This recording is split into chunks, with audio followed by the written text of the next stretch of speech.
We once again see how Jimmy Butler changes this team. A, it helps Steph Curry. B, I guess it frees up Quinten Post. C, it frees up everyone, Kolsky. The Warriors are playing different. They're playing confident. They have a chip on their shoulder, and they are 2-0 with Jimmy Buckets. Let's break down the game. Who cares now? Because I'm here, and I would like to think that I am wanted here. Most importantly, he a dog. We got 4 championships. You are Locked On Warriors. I know Jimmy drinks great wine. Your daily Golden State Warriors podcast. Part of the Locked On Podcast Network. Speculation is just what it is, though. Your team every day. What is the good word, everyone? Thanks for making Locked On Warriors a part of your day. We are free and available wherever you get your audio podcasts. You can also check us out on YouTube. But if you're chilling with us right now on the tube, make sure you give us the thumbs up and a subscribe to the page. Today's episode is brought to you by our friends over at FanDuel. Right now, new FanDuel customers can get $150 in bonus bets if your first $5 bet wins. Let's tell you about our newsletter for about 5 seconds. You can find it at lockedondaily.com. It'll send Warriors info, news, notes, nuggets, and NBA news to your email for free. We're part of the Locked On Podcast Network, your team every day. I'm Charlie Walter, the host of Locked On Warriors. My credentials, formerly at 95.7 The Game in the Bay Area, cover the Warriors for them, and for CBS News Bay Area, Matt Kolsky, formerly of KNBR and 95.7 The Game. Hey, man, I know there wasn't Giannis on the sideline for the Bucks, and when there's no Giannis, it's a completely different Milwaukee Bucks basketball team. It's a team that had lost 6 of their last 10 entering this game, but it's a road game. And hell, this is a Warriors team that had lost games to the Raptors and the Jazz. You beat anyone at this point. And it's more so the way that they look, specifically Jimmy Butler's impact. A quiet 20 points for Jimmy Butler once again gets to the free throw line like a Shai Gilgeous-Alexander. We have our foul. The music's still playing, isn't it? All right, music off. That was rolling for the people. But we have our foul magnet, man. He gets to the free throw line. He hits 12 of his 15 attempts, allows the team to get set defensively in the half court, kind of changes the game that way. He had a ton of alpha plays that we will talk about moving forward on the show. But let's start with how he changes the game most. And to me, it is the non-Steph minutes. We saw it into the third quarter, entering the fourth. Steph Curry goes to the bench, and you are no longer worried about getting your asses kicked in that stanza. And it also makes Steph look rejuvenated when he's on the floor. Your thoughts on how he changes the game the most? Well, I'm going to cheat at this a little bit because it's all the things you're talking about, right? But to me, you encapsulate all of that by saying he changes the game most by being the first legitimate second star that this team has had next to Steph Curry since Kevin Durant. Klay Thompson, they had 3 the last time they had 2. Okay. It's such a different way he gets it done than Kevin Durant. We haven't really seen a talent like this around Steph. I mean, who's the closest one that you've seen get it done this way? Around Steph, nobody. I mean, it's like if Andre Iguodala also got to the free throw line 10 times a game and frequently shot mid-range jumpers. That's what I was thinking. Yep. It's a totally different offensive plan than Andre, though. And it's Jimmy said he and Steph are opposites, and opposites attract, right? And what he meant is the thing that he brings that the Warriors haven't had for this entire run, which is someone who, and you notice it during the non-Steph minutes, but I promise you it's going to come in handy in a stretch run when Steph is out there as well, which is so often when either Steph is not playing or Steph is not shooting the ball great on any given night,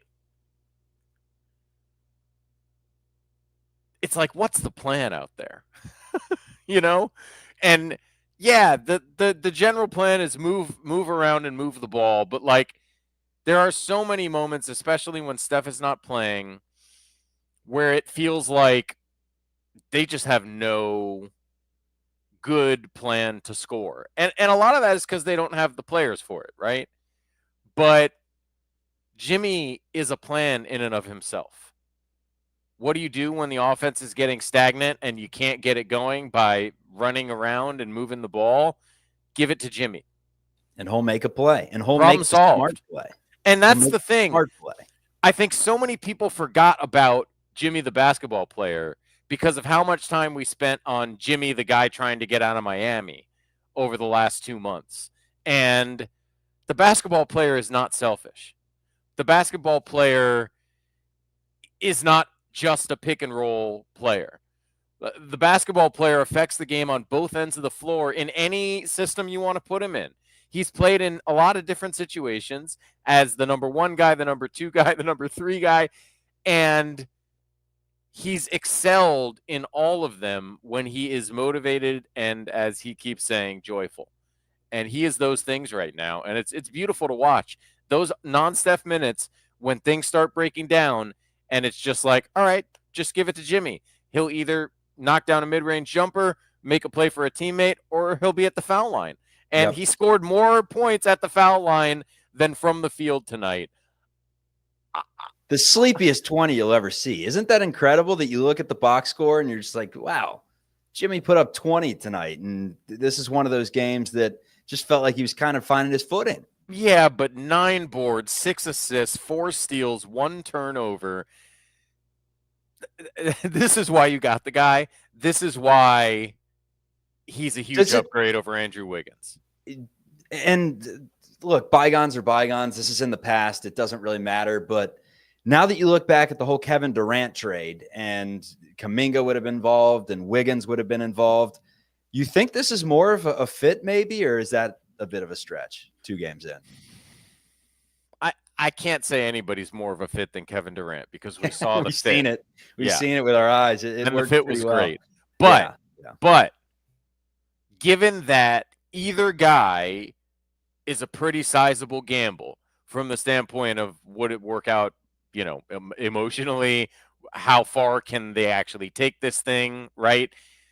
I think they probably have slightly better title odds with Durant because he's a slightly better player. But that might be marginal relative to keeping some picks and Jonathan Kuminga for the future. Kuminga comes back into this equation. You got 2 guys that can attack the rim and that can do different things around the rim. So that's going to be incredible. And dude, Butler and Curry in the third quarter today, they combined for 21 of the team's 32. Yep. That's that second star we were talking about. They could put the ball in the bucket. Some of the alpha plays that Jimmy had, though, because I like making a tab during these games now because he has so many that alpha I like plays. All right. Yeah, I like to jot them in my notes. But 3 that I wrote down. There was one where Butler fought for an offensive board after he was blocked in the lane. So he drives in, grabs the offensive board, turns, gives it to Pods, and Pods scores there. So give Butler the assist and give him the O board. And it was a tough one. He went up there in the trees and grabbed that thing. There was another one where he anticipated and stole it, kind of looked like a free safety, then took about 17 steps. They didn't call the travel, got his own board with one hand. It was a grown man's rebound, found Steph, who found Pods for a wide open corner 3. He airballed it, but it was another example of what he can do. And then the last play of the half, the first half, most beautifully. It was Steph hero ball on the way. So we thought we'd seen this play so often. Steph has it top of the key, 7 seconds left. He's dribbling, he's dancing. He's going to dial it up. No, instead he dumps it down to Butler on the high post. Butler turns, uses his vision and his unselfishness, dumps it down low to Draymond. A little tic-tac-toe, dunks it in. That's what we love to see, man. I mean, just a different look that we haven't seen a ton from the Warriors this year. Yeah, he doesn't slow down the motion offense at all. He just gives you another possibility in half-court stuff when the motion isn't getting it done. He can make those passes. He also doesn't slow down the three-point attack because he's more than willing to move it on to somebody that can shoot a 3, right? He does. I really I know Steve Kerr being sad the night of the trade was mostly about saying goodbye to guys that he liked, right? But I really think he's going to come to love the Jimmy Butler experience. Certainly, at least for now, for this year, maybe next, hopefully, that this is still a dude that he's kind of a coach's dream in a lot of ways if he's not outwardly fighting with you, right? I mean, he plays tough defense. He is unselfish, but also incredibly capable on the offensive end. He's coachable if he's not in a bad mood, he is a coachable guy. And he's working his butt off in practice. He does all the things you want. And specifically, how many times this year do you think Steve Kerr has gone into a locker room and said something like, guys, the 3-point shot's not falling. We got to attack the basket. And then watch the third quarter where they shot a bunch of threes again.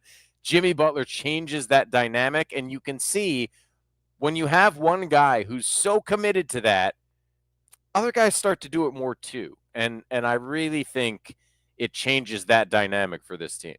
Yeah, and we haven't even seen full fiery Jimmy Butler yet, where he gets in Grant Williams' face, nose to nose. I can't wait and for then that. Proceeds to go on his own 8-0 run. So, I mean, this guy, he'll give you those moments of fire, too, that really picks up the entire team. And you don't need the Draymond technicals anymore, even though we got one today after Fitz and Kalina they were hyping up the refs for like 5 minutes and then and they're like, oh, well, never mind.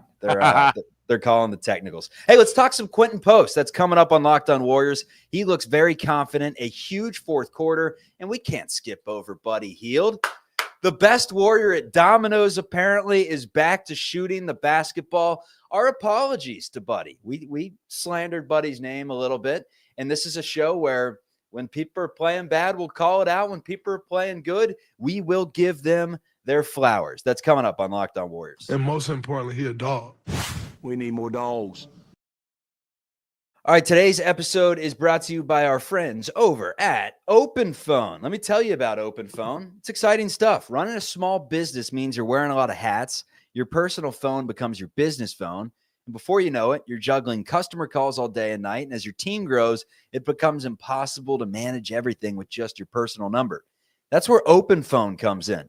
It's the #1 business phone system designed to help you keep your work and your personal life separate. For just $15 a month, the cost of a few lattes, you get complete transparency and visibility into everything happening with your business phone number. OpenPhone works through an app on your phone or computer and integrates tools like HubSpot and hundreds of others. It also uses AI-powered call transcripts and summaries, so you'll have a rundown of your calls and action items the second you hang up. And if you miss a call, no problem. Automated messages are sent directly to your customer, ensuring you never miss an opportunity to engage. Right now, OpenPhone is offering 20% off your first 6 months when you go to openphone.com/LockedOnNBA. That is openphone.com/LockedOnNBA for 20% off 6 months. Openphone.com/LockedOnNBA. And if you have existing numbers with another service, OpenPhone will port them over at no extra charge. Back to the show. Who cares now? Because I'm here. And I would like to think that I am wanted here. All right, so Jimmy and Steph combined for 21 to put the Warriors in a good position entering the fourth quarter. How good a position? Let's do the math here. They were up 6 points entering the fourth, mainly because of the play of Jimmy Butler. When Curry went to the bench, he was fantastic in those final few minutes.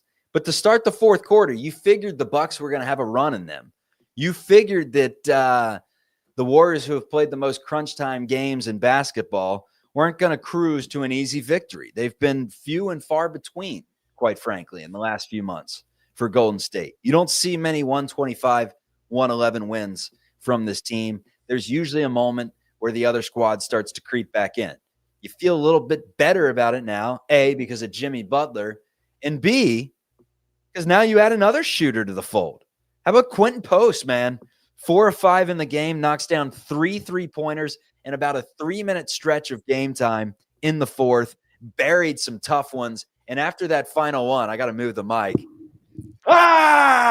He was fired up, man. He doesn't look like a rookie out there. He's playing confidently, not just telling the NBA scene, hey, I can play this game, but hey, I can play and I can affect this game. Your thoughts on Quinten Post? Well, I owe him an apology because I didn't think this was possible this season. I mean, we both said it in the G League, man. Both of us. We kind of chuckled a bit at the people that said Quinten Post needs to have a bigger role on this team. And at the time, I mean, we had reason to chuckle, right? He didn't come out in the G League, or excuse me, in Summer League nor preseason and give us reason to believe he should be a guy. No, I think we were justified in proposing he spend the year getting better. As it turns out, I think being 24 helped, but he got a lot better in a few months. Just in terms of his ability to be on an NBA floor. His defense is passable. His rebounding is fair enough, and he can knock down the three. I mean, he is a pure shooter out there. He had a step back tonight. And by the way, no slouch around the basket. Three, that was beauty. What's that? No slouch around the basket either. You know, I mean, that's not his strength, but he could put it in. You know, he had a couple of nice plays around the basket tonight, including a dunk off a Jimmy pass, I believe. What Quinten Post does, at the very least, is give you maybe 15 minutes a night where you can roll out a gigantic lineup.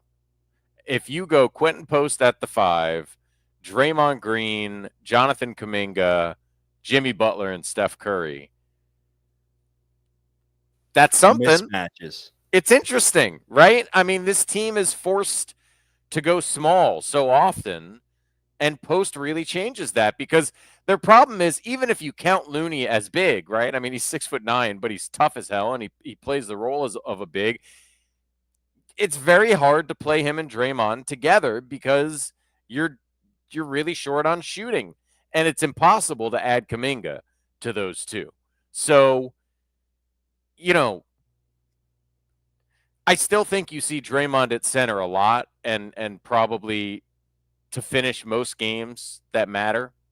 What do you think about that starting lineup? Sorry to cut you off, but it was Moody at the 3, it was Jimmy at the 4, it was Draymond at the 5, along with Buddy and Steph at the guard positions. It was a long lineup. I mean, a few guys that play bigger than their size. I'm going to disagree with you, actually. I'm going to say it was Jimmy at the 3 and Moody at the 4. Okay. And I think the reason is, and we saw it a couple times tonight, hopefully this changes. Hopefully lateral quickness is something that you can improve on. And I think he's a very smart defender, and learning the league will help him defend laterally. But right now, Moses Moody is a 4 defensively. He cannot stay in front of people who can move side to side. And you can see the league is onto it. Like, Damian Lillard saw Moses Moody as a snack and just quick crossover, just absolutely blew past him. Almost any good handling guard in the league can do that to Moses Moody. But he's strong and he's smart. He's a good team defender. So you can kind of have him defend a 4, most of the 4s in this league. I mean, if Giannis was out there, it would have been different. But I think rather than have, again, a non-shooting center, you play Draymond at center, which Brook Lopez isn't going to bang him too hard. You know, Brook Lopez is mostly a shooter at this stage. And then you give Moody a defensive matchup that suits him a little better. Okay. 31 points off turnovers today for the Golden State Warriors. That's a stat that has to excite you. Yeah. And then the other one, 38 free throw attempts. Salvador says it best. When is the last time the Warriors got to the line? 38 times in a single game. Let's run down the numbers and give the flowers. 4 attempts for Draymond, 15 for Butler, 9 for Curry, 2 for Moody, 2 for Looney, 2 for Post, and 4 for Podziemski. But seriously, like, when is the last time? I don't have the statistics in front of me. Don't have the Warriors stat pack, but they haven't done it this year, I wouldn't imagine. I mean, that sounds like, again, it could have been since Kevin Durant was here that they shot 38 free throws in a game, just because, I mean, look, even if you take out Jimmy's 15, right, it takes it down to 23. Steph shot 9 free throws tonight, which is a ton for him. And here's something else. Maybe this is a little galaxy brained. But I do think we know Jimmy's going to get to the line. I also kind of think Jimmy being on the team, refs get a little in the habit of blowing the whistle, is going to benefit Steph's whistle, which is notoriously terrible. And early bonus. I mean, you can't take that factor out, getting in the bonus early because he's drawing so many damn fouls. That's right. I mean, that affects the overall total as well. And he just opens up so many more ways for this team to put the ball in the basket. And he's also an elite defender, as we saw tonight.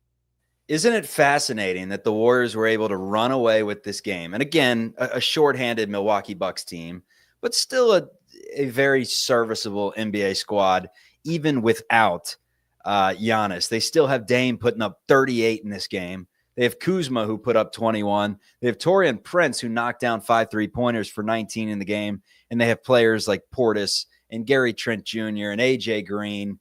So they're no slouch by any means. And the Warriors were able to just run them off the floor in the fourth quarter and really make the game look like it did against the Bulls. The difference was, correct me if I'm wrong, the Warriors shot it well against the Bulls from deep. Today it was back to, like, it's been a feast or famine team all season, Kolsky. It's been a squad that shoots it for whatever reason, 30%, 26%, and then they light it up 50% from three for a couple games in a row. Then it's back to 26%. Today it was 28% from three. Quinten Post, Steph, Buddy, and Moses were the only four to knock down a three in the game. Pods had one too. What do you attribute the way that they won this game to, considering the fact that their bread and butter is knocking down three-pointers? They weren't able to do it today. I mean, I guess getting to the line and scoring off turnovers, easy baskets, is the easy answer there. But anything else that really stuck out? Well, I mean, that's the answer. And to torture your analogy there, or your metaphor rather, that's no longer the bread, the butter, the jam, the crumpets, and the English muffin, right? Like, the three-point line is still going to be a big part of what the Warriors are doing, but it is no longer everything. It's no longer, we don't see guys knocking threes down tonight, we're not going to see a victory. That's the dynamic shift. And there's no better way. This game was won on the glass and at the free throw line. And I don't know that the Warriors could win a game that way a week ago. November, Buddy, is back, man. The cycle has gone through. We went from top of the cycle, oh my God, why is Buddy Hield not on an NBA team? Sign him to a lifetime contract, to, all right, Buddy's cooling down a little bit, to, all right, he may need to go down to Santa Cruz, get him off the floor, to Buddy once again is playing good basketball. And the numbers don't necessarily show it, at least from three, just 2 of 8 from deep, but the overall statistics, 7 of 15 from the floor, 7 rebounds, a couple of steals. He was playing very hard, and most importantly, he got the Warriors off to a hot start. He was the guy. 7 of the team's first 12 points. He had, 14 points at halftime, finished with just 16 in the game. So he was massive, man, and this has been how many games in a row? I got the game logs 6 in front of me. He's now gone 14, 14, 18, and 16 in his last 4, and had 13 2 games prior. So someone that was not scoring in double figures at all through the month of December has really picked it up in January, February. He's been playing a lot better, to say the least. He had one bad game in there, but he's over 40% from three the last 6. So that's big, And honestly, if he can level out, like, the cycle was too big. All right. The cycle. Yeah. The Buddy cycle real. got stretched out too far. Right. A Buddy cycle that repeats every 5 to 7 games, I think, is optimal. Right. You have 2 bad games every 5, 3 bad games every 7, something like that. On and off, on and off. I can live with that more than I can live with 2 months of garbage. Like, a month of fire followed by 2 months of garbage was not good. And It does. It wears on everybody because it makes you feel like, good Lord, we're putting this guy out there for all these minutes and he's a complete zero. When he's a little more, he doesn't have to, as we saw tonight, he doesn't have to be on fire from three to have a good game. But he can't be missing, 8 of his last 10 threes every time if he's going to be good in general. Like, if Buddy is totally out of rhythm, his entire game goes to garbage. He's kicking the ball all over the floor. He looks terrible out there. If at least every couple games he's getting hot, then I think you see a more consistent player overall, and that is what the Warriors need from him, even with Jimmy Butler. All right, the Warriors are now going for a winning streak. What is the old saying? It is, we won today. It's called 2 in a row. And if we win again next game, it's called a winning streak. And this is a serious question, Kolsky. I want you to look this up before the next segment. When is the last time the Warriors have won 3 in a row? It may be something as simple as like, dude, they did it a week ago. I feel like it may have been since Thanksgiving. It's been so damn long. We'll get into that. We're also going to talk about the West. That is a tease. We're going to talk about the Western Conference as a whole. How likely is it that Golden State can sneak into the 6th seed? And more importantly, can they weather the storm until Jonathan Kuminga comes back? Because things are going to get interesting at that point. Destroy Jimmy and Domino's. I know Jimmy drinks great wine. Actually, during the broadcast today, they said that Draymond Green has been getting his ass beat in Domino's. And granted, I haven't seen a Domino, Kolsky, since like 2006, to be honest with you. Have not seen a physical or held a physical Domino in decades, it feels like. But Buddy said he's beaten Draymond and Jimmy at Domino's. Jimmy apparently beat Draymond 10-5, so I don't know the scoring there, but it sounded like it was a beatdown, the 10-5 win.